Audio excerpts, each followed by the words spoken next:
If you've seen my previous episodes that feature ARIKA, you've probably noticed that I'm a big fan of the company's fighting games. Fighting Layer is another game that I've grown fond of, and now that I've become more familiar with it, I think it's worth talking about in its own video.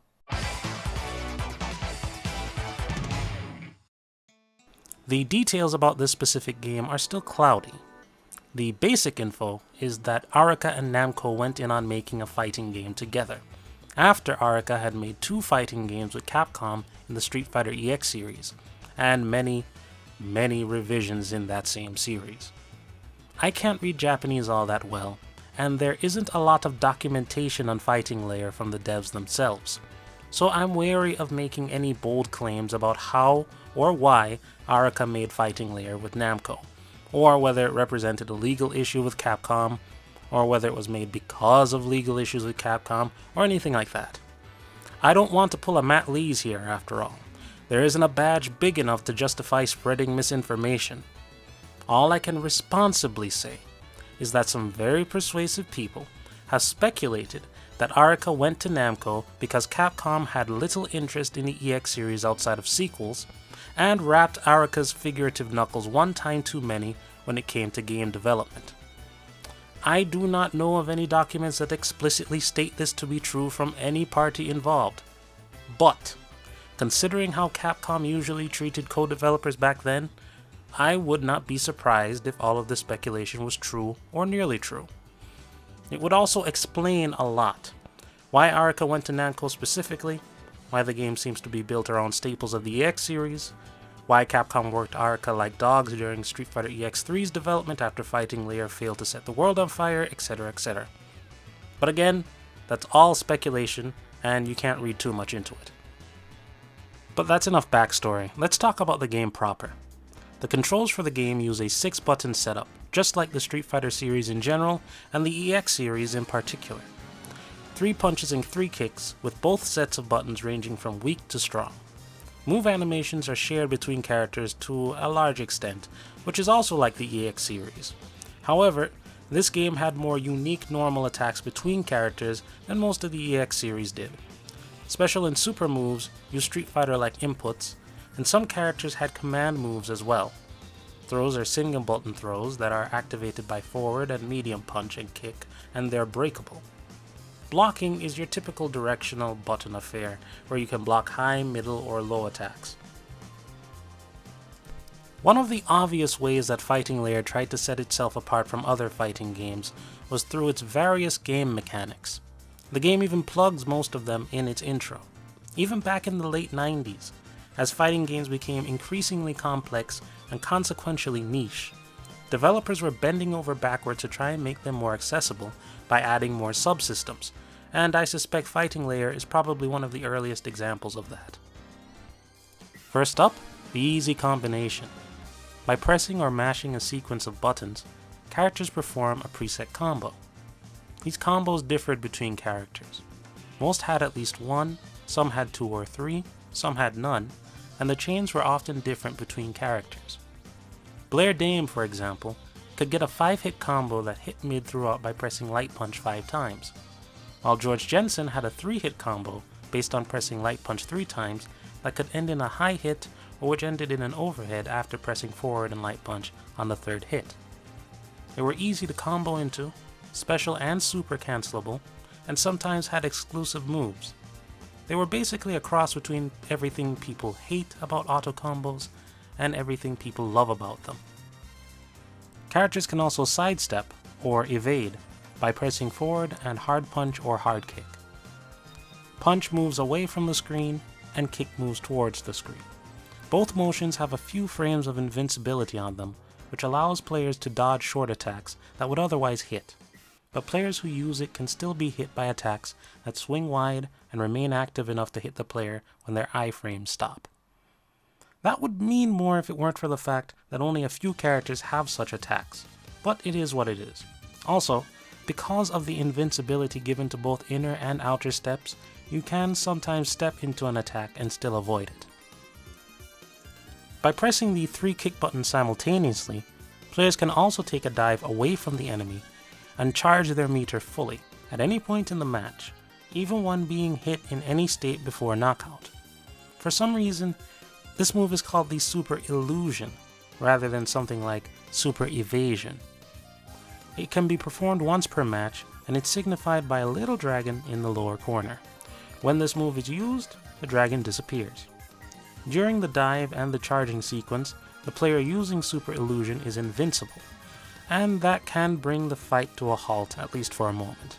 The game has safe falls too, and they deserve a mention because they're a bit different here than they are in most games. In Fighting Layer, you will automatically recover from being hit in midair at certain heights. And if you're going to get hit just before you land, you can usually block, most likely due to some sort of safe fall function. However, some characters do have specific normal moves that will cause a hard knockdown on contact, and of course, there are some special moves that cause hard knockdowns or spinning fall states as well. This was another attempt to make moves more distinct from one another, and while it is a bit unusual to make teching automatic, I see no real problem with it. It prevents the player who received the attack from making an option as they hit the ground, sure, but if ARIKA wanted to remove something that's essentially a coin flip out of that part of the game, that's fine. It's hard to tell if these things worked as intended, since the game was not a big success. Normally, I'd have logged a few hours springing the game on unsuspecting passers-by to see how they'd react and gauge the effectiveness of those gimmicks from that. But I'm an old man now. I'm basically 50, and I can't get away with racking up 40 hours of versus play for every game I want to cover anymore. That's for the young. I can say that the mechanics I covered so far are easy to use at all levels of play, and that usually means that more experienced players get more mileage out of them than novices tend to. There are some other mechanics that kind of address issues that the early EX games had as well. Hard attacks, which are performed by pressing punch and kick buttons of the same strength, can hit crouching opponents or knock airborne opponents away. These are also character-specific moves, and they seem to act as a universal overhead.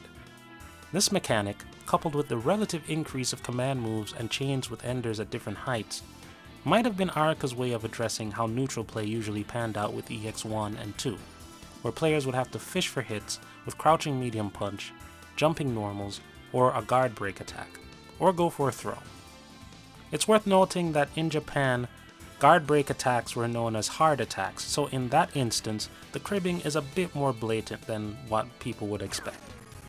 And yet, they come with their own sound effect and visual cue, so they're easy to react to.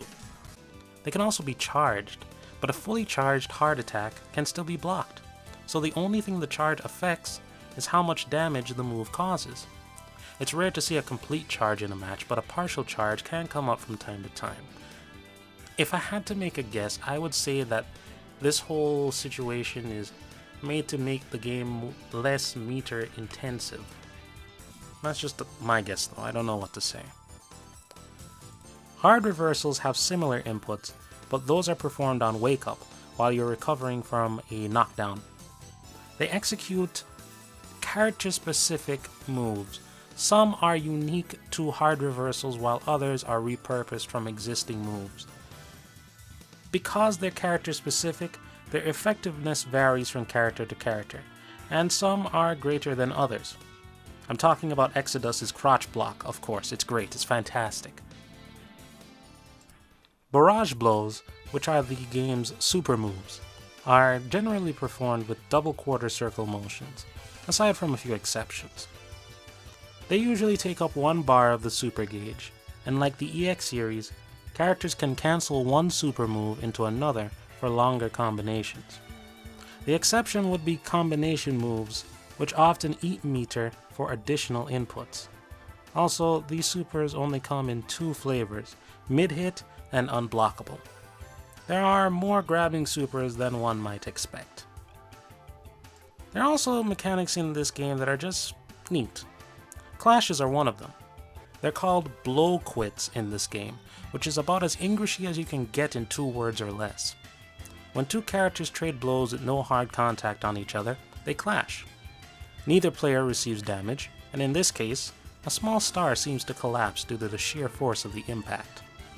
The fun thing about this is how easy it is to play around with it. Because most characters share a crouching medium punch animation, it's a lot easier to see clashes between different characters in Fighting Layer than most other games. That said, because characters actually do have their own set of unique, standing normal moves, you don't actually see clashes in a match that often, outside of mirrors.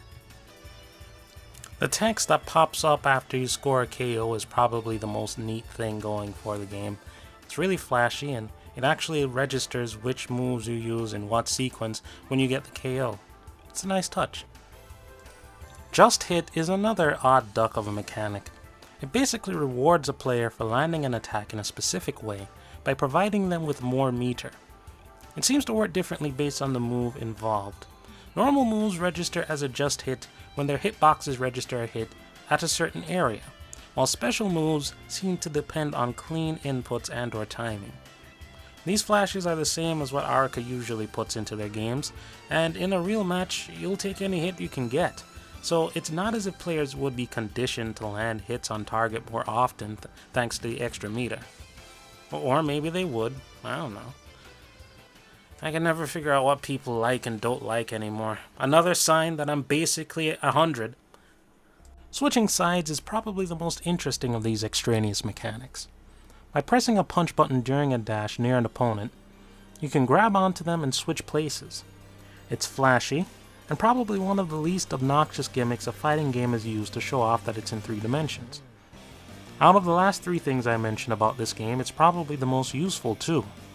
It works on crouching opponents, blocking opponents, crouch blocking opponents, or any other state where a player isn't jumping, attacking, or knocked down. It can catch normal attacks during startup, and obviously it's useful for getting out of the corner. It has limited applications, but at least it adds something of value while showing off the 3rd dimension, something many fighting games seemed to cater to back then. I don't think all of these mechanics complement each other very well. Most of them play well off each other, but some are just an extra option that don't really overwhelm the game or get in the way too badly, and some are just there. But I also think the game isn't undermined by the separation between those mechanics, because the base game is sound, and the extra mechanics on top of it usually help rather than hurt.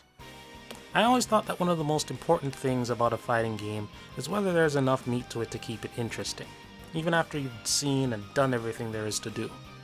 That's one of the reasons why I covered Rabbit and Slam Masters after all.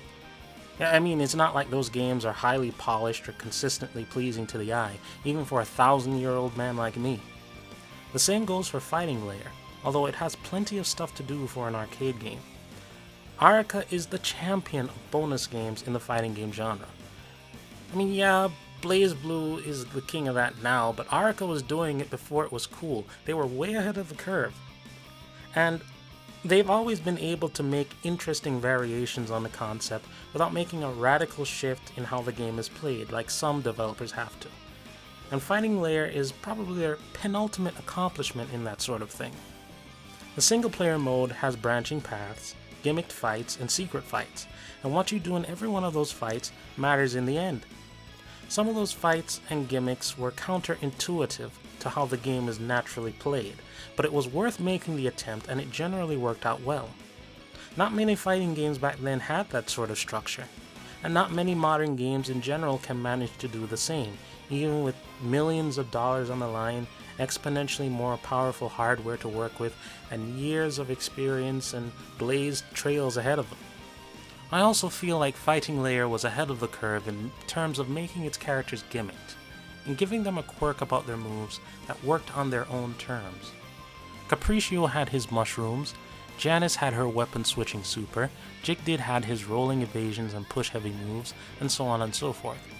Now obviously, the Darkstalkers series has Fighting Layer beat in both precedent and depth of gimmickry, but that series was at the top of the mountain for years, lonely, with its head hanging heavy.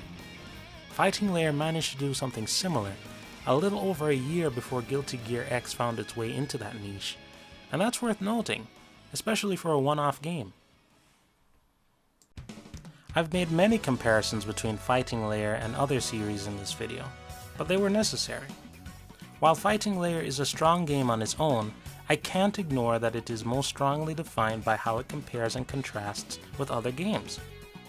Thanks to Namco's influence, it has a few hints of Tekken's selection of fighting styles, and it owes its foundation to the Street Fighter series, from its gameplay to its characters and even its story. Yes, really, there's a story to this game, and while the details are explicitly mentioned in various tie-in materials that most people didn't see, there's enough stuff that's visually parallel to the early Street Fighter II games to flesh things out if you sit down and look. And if you don't sit down and look, then this is basically another Pacific Rim situation and I'm talking out of my ass.